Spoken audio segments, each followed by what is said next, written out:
The first time I saw a human child get struck by Officer VEX-9, I thought it would be just another incident report. Another boring day in the administrative hell that was Galactic Council Station Omega-7. Boy, was I wrong. My name is Krill 448, and I've been a council observer for nearly 2 decades. Seen it all, documented it all. Wars that lasted centuries, peace treaties written in 17 different languages, trade disputes that made grown Zelthans weep. But nothing, and I mean absolutely nothing, prepared me for what happened when humanity decided to show the galaxy what proportional response really meant. It started on what the humans call Tuesday. Funny how their primitive time-keeping system somehow made everything more ominous. The station was buzzing with its usual mix of species, Gorthaks arguing over shipping lanes, Velthrani diplomats practicing their fake smiles, and the ever-present smell of sulfur from the Rixian delegates' breathing apparatus. Then she walked in. Captain Maya Torres of the human delegation, followed by what appeared to be a small human offspring. The child couldn't have been more than 8 cycles old, with those ridiculously large eyes that humans somehow evolved to make every other species feel protective. She was clutching some sort of primitive toy, a stuffed creature that looked like it had survived several small explosions. "Daddy, why does everyone keep staring?" The child whispered, tugging on Torres' uniform sleeve. Torres knelt down, his expression softening in that peculiar way humans did around their young. "Because they've never seen anyone as brave as you, Emma. Remember what we practiced." The kid, Emma, straightened her tiny shoulders and nodded with the kind of determination that should have been illegal in something so small. "Stand tall, speak truth, fear nothing." I almost choked on my nutrient paste. These Deathworlders were teaching their children battle mantras now, as if they weren't terrifying enough already. The meeting was supposed to be routine, humanity's formal application for increased trade routes through the Kepler sector. Standard bureaucratic nonsense that would normally take 3 hours of mind-numbing negotiations and end with everyone agreeing to reconvene in 6 months. Officer VEX-9 was handling security screening. Now VEX-9 was what we politely called old school. He believed in order, discipline, and the natural superiority of established galactic species over these newcomer humans. He'd made his opinions quite clear during several previous incidents involving human cultural misunderstandings. The screening process was going normally until Emma's toy triggered the contraband detector. Some sort of primitive electronic device embedded in the stuffed animal's chest. "Remove the device," VEX-9 commanded in his typical authoritative tone. Emma looked confused, clutching her toy tighter. "It's just Mr. Buttons. He plays lullabies when I'm scared." "Contraband is contraband," VEX-9 replied, reaching for the toy with one of his 6 manipulator arms. "Hand it over, human spawn." Here's where things got interesting. Emma took a step back, and Captain Torres moved protectively in front of her. "Officer, it's a child's comfort item. Surely we can find an alternative to confiscation." VEX-9's eye stalks rotated to focus on Torres with the kind of look that had made lesser species wet themselves. "Are you questioning Council security protocols, human?" "I'm asking for reasonable accommodation for a minor child." The tension in the room became thick enough to cut with a plasma blade. Other species delegates began backing away, recognizing the signs of an imminent human diplomatic incident. I pulled up my recording equipment, sensing this was about to become much more than routine documentation. VEX-9 made his move, reaching past Torres to grab the toy directly from Emma's hands. The child, startled, stumbled backward and fell. In her panic, she held onto Mr. Buttons even tighter. That's when VEX-9 made the mistake that would reshape galactic politics forever. He struck her. Not a gentle tap or a warning gesture. A full-force backhand across a child's face with enough force to send her sprawling across the floor. The sound echoed through the chamber like a gunshot. The silence that followed was the kind of quiet that makes your skin crawl. Emma lay there for a moment, too shocked to cry, a bright red mark already blooming across her cheek. Then Captain Torres moved. I've seen combat footage from dozens of species, watched Krellian berserkers tear through enemy lines, witnessed Thangor warriors leap across impossible distances. But nothing had prepared me for the cold, calculated fury of a human parent protecting their child. Torres didn't shout, didn't rage. He simply walked over to his daughter, knelt down and gently helped her to her feet. His voice was soft, almost tender when he spoke. "Are you hurt, sweetheart?" Emma shook her head, tears streaming down her face, but she didn't make a sound. The kid had more composure than most trained soldiers. Torres stood slowly, still holding Emma's hand, and turned to face Vex 9. When he spoke, his voice carried the kind of quiet menace that made hardened criminals confess their crimes. "Officer, you just struck a child under diplomatic protection." Vex 9 puffed up his thorax, clearly not understanding the magnitude of his error. The spawn refused to comply with security protocols. Physical correction was necessary. Physical correction. Torres repeated the words like he was tasting something particularly foul. On an 8-year-old girl, species is irrelevant, age is irrelevant. Compliance is mandatory. I watched Torres' expression change, and every survival instinct I'd developed over 2 decades of observing dangerous situations started screaming at me to leave. Immediately. "I need to make a call," Torres said, his voice still unnaturally calm. He activated his communication device, and I managed to catch part of the conversation through my recording equipment. "Admiral Morrison?" "Yes, sir, it's Torres. We have a code black situation at Station Omega 7. Officer designation Vex 9 just struck Emma during security screening. Physical assault on a minor under diplomatic protection." There was a pause. "Understood, sir. 48 hours. "Yes, sir, we'll maintain position and document everything." He closed the communication and turned back to Vex 9, who was now looking slightly less confident. "Officer, I'm formally notifying you that you have just committed an act of violence against a human child under the protection of the United Earth Alliance. This incident has been reported to Earth Command, and you will be hearing from my superiors shortly." Vex 9's mandibles clicked dismissively. Human threats hold no weight here. This is Council jurisdiction. Torres smiled. It wasn't a pleasant expression. "Threats? Officer, I'm not threatening you. I'm simply informing you that Earth takes a very dim view of anyone who harms our children. What happens next is entirely out of my hands." He picked up Emma, who immediately buried her face in his shoulder, and walked toward the exit. Just before leaving, he turned back one final time. "Officer Vex 9, I suggest you update your will." The next 48 hours were the longest of my career. I tried to go about my normal duties, filing reports, attending meetings, pretending that everything was perfectly normal. But there was an undercurrent of tension throughout the station that made everyone nervous. The humans who remained were polite, professional, and absolutely terrifying in their composure. Captain Torres spent most of his time in the human embassy section with Emma, who had recovered from her shock with the resilience that seemed typical of human offspring. She was back to playing with Mr. Buttons, which the humans had somehow negotiated to keep, and asking endless questions about the various alien species on the station. But the other humans were different.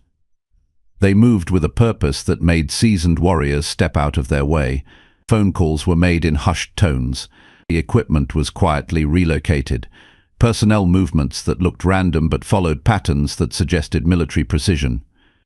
On the morning of the second day, I was reviewing incident reports when my communication device chimed with an urgent message: "Unknown fleet detected at system perimeter. All personnel report to stations." I rushed to the observation deck and immediately understood why the station's proximity alarms were screaming. Ships, hundreds of them. Human ships, to be precise. Everything from massive dreadnoughts that could crack planets to sleek destroyers that moved like predatory fish through space. They arranged themselves in a formation that was both beautiful and absolutely terrifying. At the center of the fleet was something I'd only heard about in whispered conversations among intelligence officers: the Retribution, humanity's most advanced warfare vessel.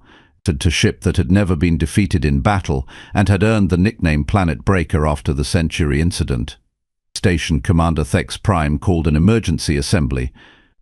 Every delegate, every official, every being with even minor authority was summoned to the main council chamber. The atmosphere was thick with panic, confusion, and the growing realization that humanity might be slightly more dangerous than anyone had previously calculated. Commander Thex Prime, a Vortak with enough political experience to have survived 3 regime changes, addressed the assembly with barely controlled fear in his voice. The human fleet has requested permission to board. They claim to be conducting an official investigation into an incident involving violence against a diplomatic dependent. Murmurs rippled through the chamber. Several species representatives looked genuinely confused, having forgotten about the incident with Emma entirely.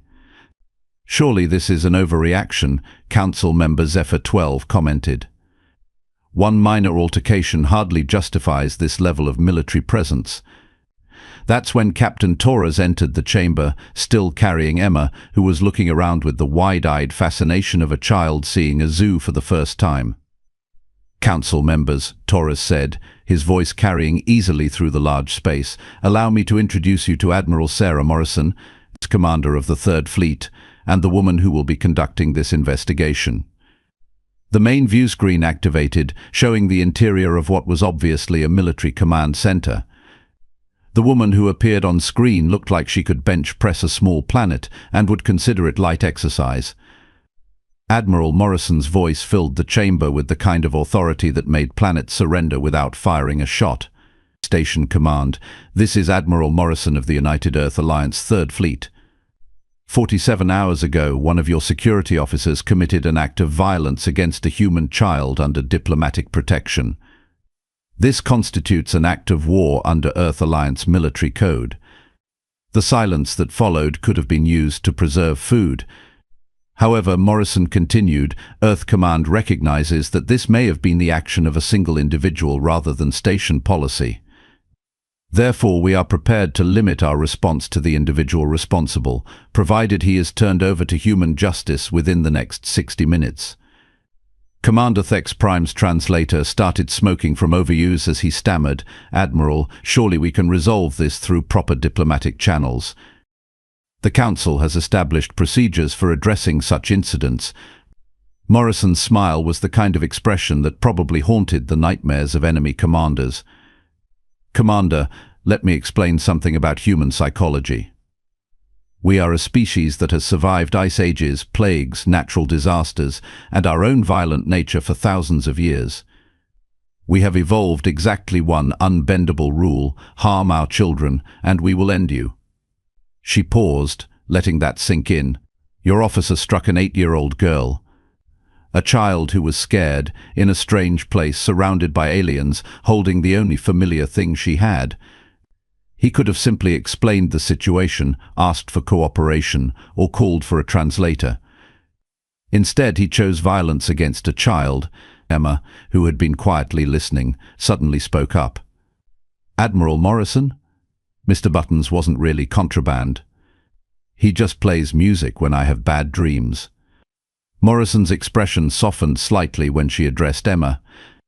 I know, sweetheart, and I'm going to make sure no one ever hurts you like that again. Then her attention returned to the assembly, and the temperature in the room seemed to drop several degrees. 58 minutes, Commander. Officer Vex 9 will be turned over to human justice, or we will come and get him ourselves.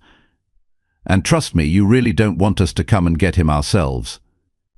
The screen went dark, leaving the chamber in stunned silence. I looked around at the faces of some of the galaxy's most powerful beings and saw something I'd never witnessed before, genuine fear of humanity. And somewhere in the back of my mind I couldn't help but think that Officer Vex 9 had made the last mistake of his very short remaining life. The next 57 minutes were the most educational of my entire career. I learned more about human psychology, galactic politics, and the fine art of controlled terror than any university could have taught me. Officer Vex 9, to his credit, initially tried to maintain his authority. He stood in the security bay, surrounded by his fellow officers, declaring that no primitive Deathworlder species would dictate terms to the Galactic Council. "Let them come," he announced with the confidence of someone who had clearly never studied human military history. "What can they possibly do that the Council hasn't faced before?" I wanted to laugh. Or cry. Maybe both. Commander Thex Prime, however, was busy making the kind of calculations that kept civilizations alive. He pulled up humanity's military record on the main tactical display, and I watched the color drain from his exoskeleton as he scrolled through the data. "Officer Vex 9, he said slowly, "are you familiar with the Proxima campaign?" "Ancient history," Vex 9 dismissed. 3 months ago, humans versus the Korthax Empire. The Korthax had superior numbers, better technology, and home system advantage. Thex Prime's voice was getting progressively quieter. "The humans won in 17 days.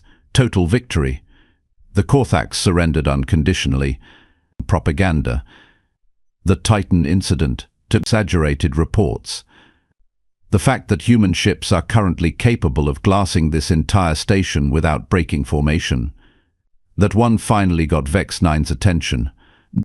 I decided this was an excellent time to position myself near the emergency evacuation pods, just in case. With 40 minutes remaining on Admiral Morrison's deadline, something interesting happened.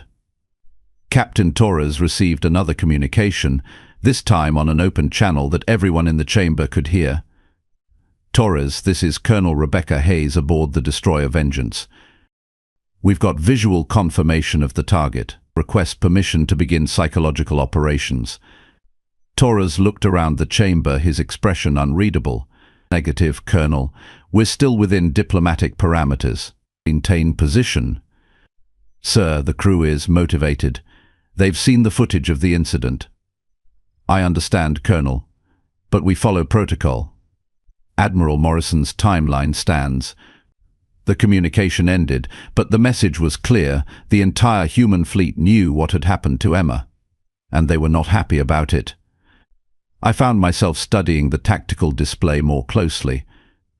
The human ships weren't just arranged randomly. They formed what military strategists call a demonstration of force, close enough to be threatening, positioned to show off their capabilities, but not actually engaging in hostile action. Yet, Emma, meanwhile, seemed completely unaware that her injured cheek had triggered what could potentially become the shortest war in galactic history. She was sitting in her father's lap, coloring on a datapad and occasionally asking questions about the different species in the chamber. "Daddy, why does that blue person have so many arms?" "That's Officer Vex 9, sweetheart. He's the one who hurt you." Emma studied Vex 9 for a moment with the brutal honesty that only children possess. "He doesn't look very smart." The accuracy of that assessment was becoming more apparent by the minute. With 30 minutes left, Admiral Morrison contacted the station again. This time she wasn't alone. The view screen showed her standing in what was obviously a briefing room, surrounded by other human military officers who looked like they could arm wrestle black holes and win. "Commander Thex Prime, I'm transmitting a complete tactical analysis of your station's defensive capabilities. Please review it and confirm your understanding." The data that flooded the station's computers was simultaneously impressive and terrifying. The humans hadn't just shown up with ships. They had spent the last 2 days conducting detailed reconnaissance of every system, every weapon, every possible defensive measure the station possessed. And they had counters for all of it. "As you can see," Morrison continued, "your station's shields would last approximately 4 minutes under concentrated fire from my fleet. Your defensive weapons have a maximum effective range that is shorter than our minimum engagement distance. Your evacuation systems could handle maybe 30% of your current population in the time it would take us to disable your engines." She paused to let that information sink in. "However, we're not here to conquer your station or harm innocent civilians. We want one individual. Officer Vex 9. Turn him over, and my fleet returns to Earth space. Refuse, and we take him anyway, along with anyone who tries to stop us." Commander Thex Prime looked like he was calculating the odds of his own survival. Admiral, surely there must be some middle ground. Perhaps Officer Vex 9 could face council justice, with human observers present. Morrison's laugh was the kind of sound that probably made stars go supernova. Commander, let me tell you about human justice. When someone hurts our children, we don't delegate responsibility. We handle it personally. The view screen shifted to show the interior of what appeared to be a cargo bay. But it wasn't storing supplies. It was full of humans, hundreds of them, all in military gear, all armed, all looking like they had volunteered for this mission specifically because they wanted to personally express their opinions about people who strike children. These are volunteers from across the fleet, Morrison explained. Marines, pilots, engineers, even kitchen staff. Every single one of them requested permission to participate in Officer Vex 9's retrieval. I had to turn away 3,000 applicants. Emma looked up from her coloring. Are all those people coming to help me? Torres nodded. Yes, sweetheart, every single one. That's a lot of helpers. Humans take care of their own, Emma, all of them. With 15 minutes remaining, something unexpected happened. A group of junior council officers, led by a young Zephyrian named Quill 7, approached Commander Thex Prime. Sir, Quill 7 said, we've reviewed the incident reports and the human response protocols. We formally request that Officer Vex 9 be turned over to human justice. Thex Prime's eye stalks swiveled in surprise. Officer, you're suggesting we abandon one of our own? Sir, with respect, Vex 9 abandoned council principles when he struck a child. The humans are offering a proportional response. If we refuse, they've made it clear they'll take disproportional action. Another officer stepped forward. Commander, we've run the tactical simulations.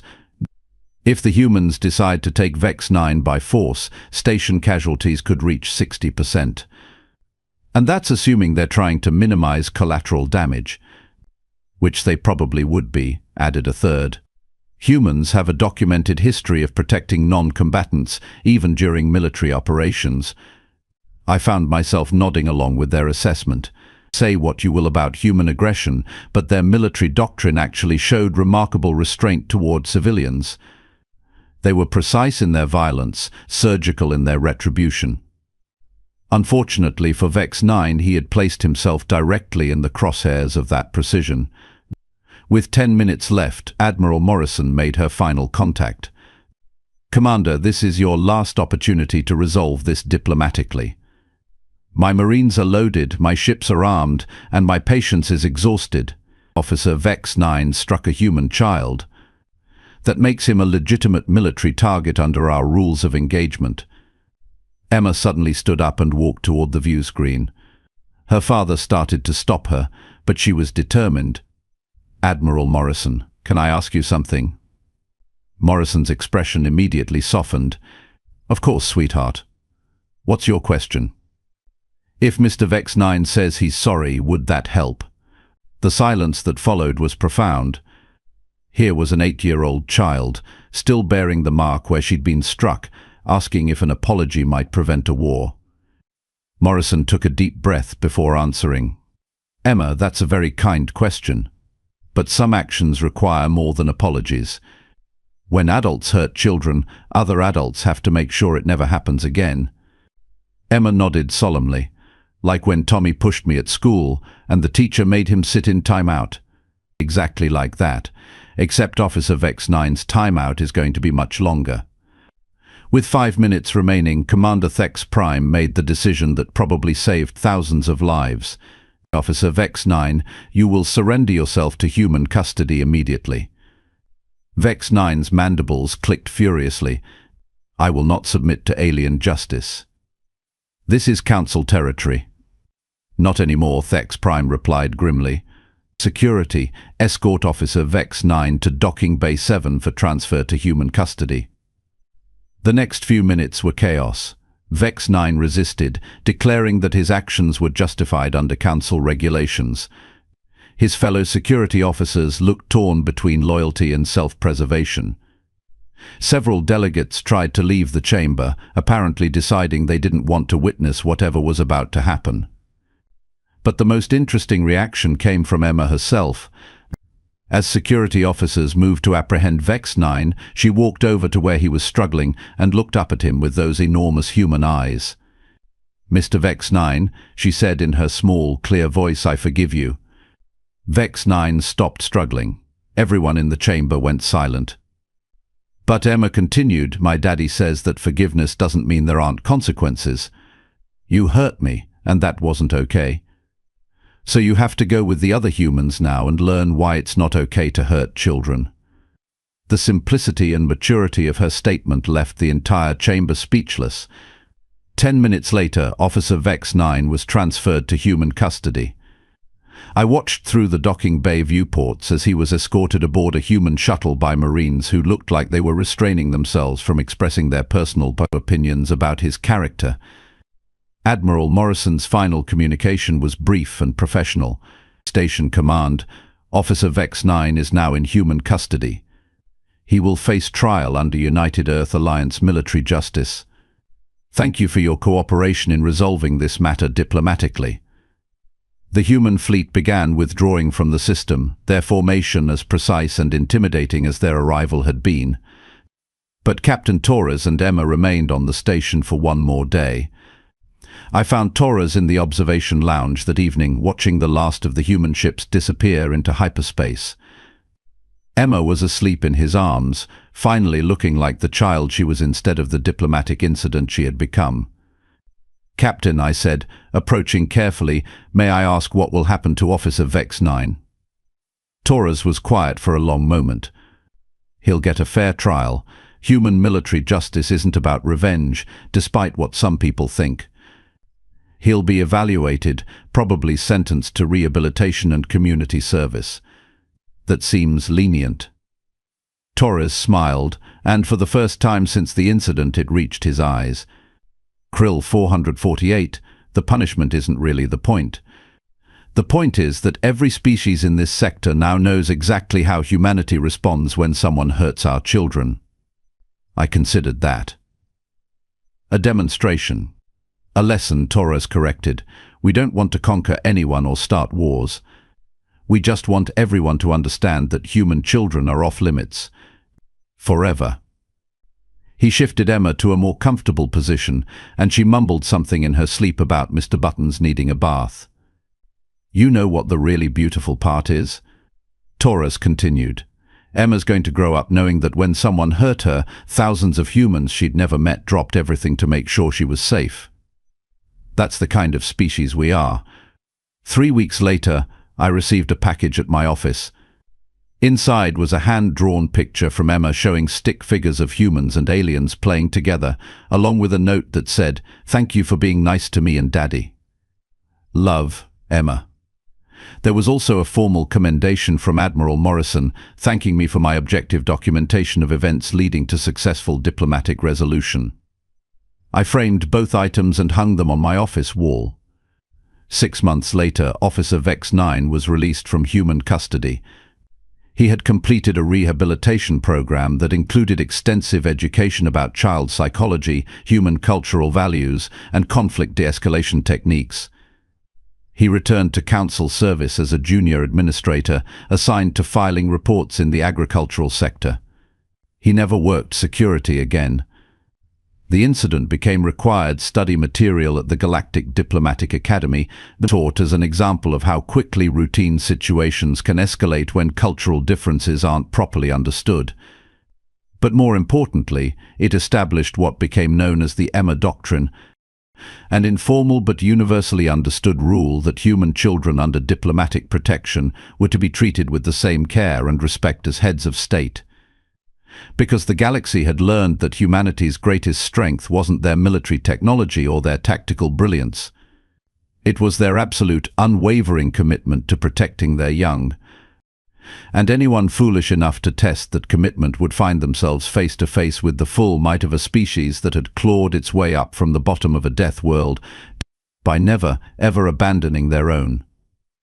Emma Torres grew up to become a diplomat herself, specializing in interspecies relations and child welfare advocacy. She kept Mr. Buttons on her desk throughout her career as a reminder that even the smallest voices deserve to be heard.